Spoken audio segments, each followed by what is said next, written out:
Hello and welcome to Whiskey Resource. My name's Mark and this is Whiskey Review number 12.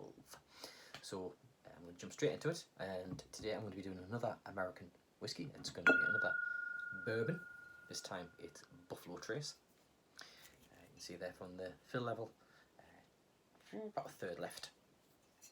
Again, I've had this whiskey, it's hard to say, 10 months, maybe 11 months, something like that.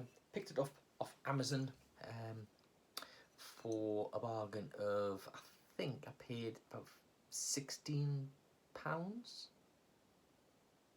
Yeah, it was about £16. It was an offer price. Anyway, average retail price of this online, you're looking at £23.61, which goes to show that if you do shop around for a deal, you can pick it up quite a bit cheaper. But £23.61 is the average standard price that you pay for this. It is a Kentucky straight bourbon whiskey.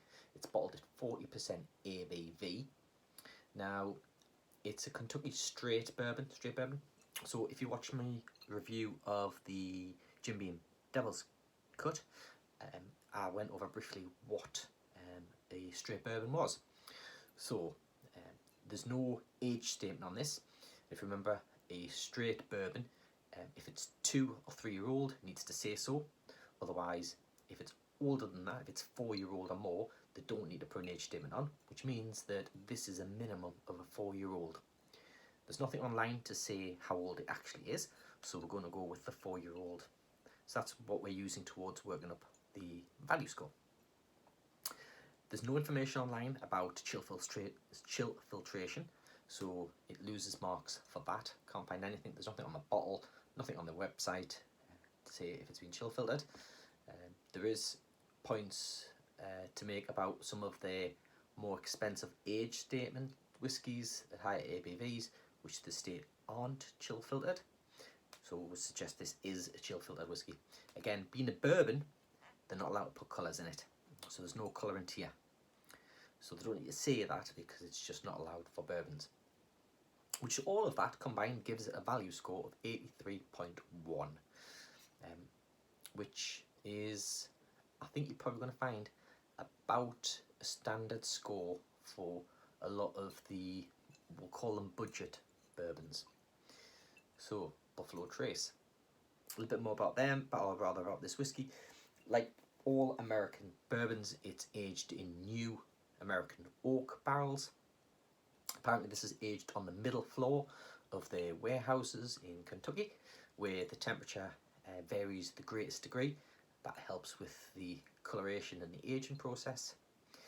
And it's been stated in various sources online that they use no more than 40 barrels at a time blended together to come up with a blend that's bottled here.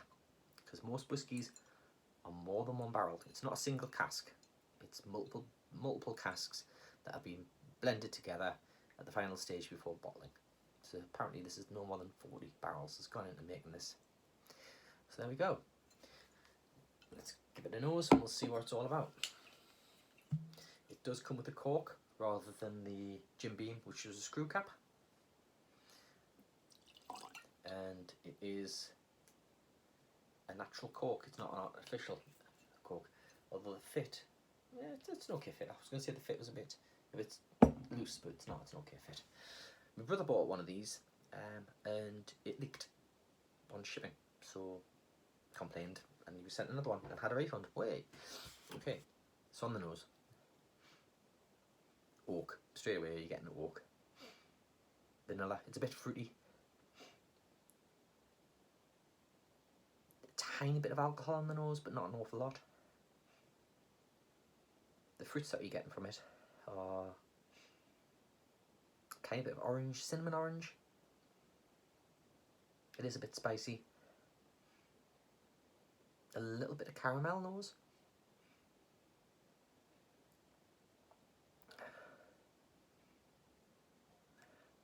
Maybe a bit of toffee, but toffee and caramel can be quite a similar sense. It is fruity. It's a fruity, sweet, spicy nose.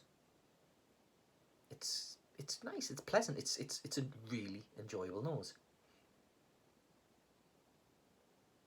Now, I say I've had quite a bit of this from the bottle, and I have tried quite a few bourbons. Bourbon was my first introduction to whiskey before I moved on to scotches, and it was only recently that I tried Buffalo Trace. I was pleasantly surprised. However, I'll say now, this isn't the best bourbon. As budget bourbons go, I don't think it's the best. But it is nice, it's pleasant, it's enjoyable. On the palate,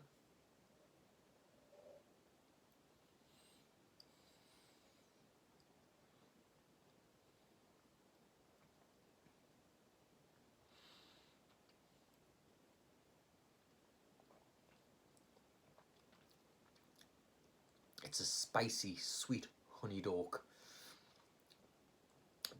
The spiciness is, it's a combination of the barrel influence from that oak, but also heat from the alcohol. It's a little bit hot.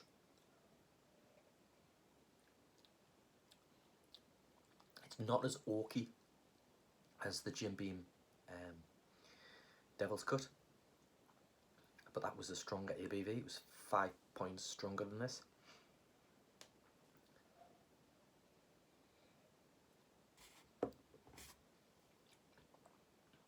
The honey, the spiciness, it's a cinnamony spice.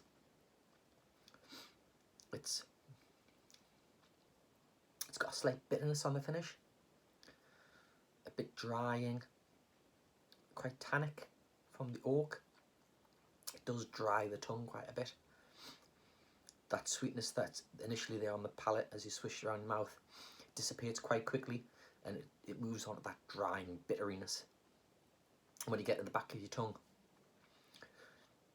there's a tiny bit of staleness there, like a stale bread. Tiny bit yeasty. Put just a small amount of water in here. Just a drop there. I don't think this is going to do much. It'd be better to pour in to a bigger pour. I don't really notice much different on the nose.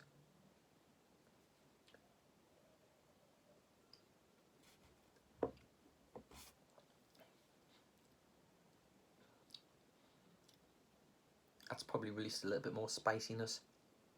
I think some of those oils that have been bound to the alcohol have released themselves, making it a bit more oily. The oiliness that you're getting through from it's the oak influence. So for value score, I said it was 83.1, so that's an 83 for value. In terms of overall score, we'll stay with that. We'll give it an 83. It's a good solid effort of a bourbon. There are other bourbons that you can pick up cheaper than Buffalo Trace if you're looking at the average retail price. However, if you're looking at bourbon to pick up when you're looking at the deals, there are other bourbons available that are competitive against Buffalo Trace. So it could be worth considering them. But Buffalo Trace, in the grand scheme of bourbons, the budget bourbons, is in the top quarter. Definitely the top quarter. But there are better bourbons, and there's definitely worse bourbons out there. So that is Buffalo Trace Kentucky Straight Bourbon. Next review, number 13, is coming up shortly.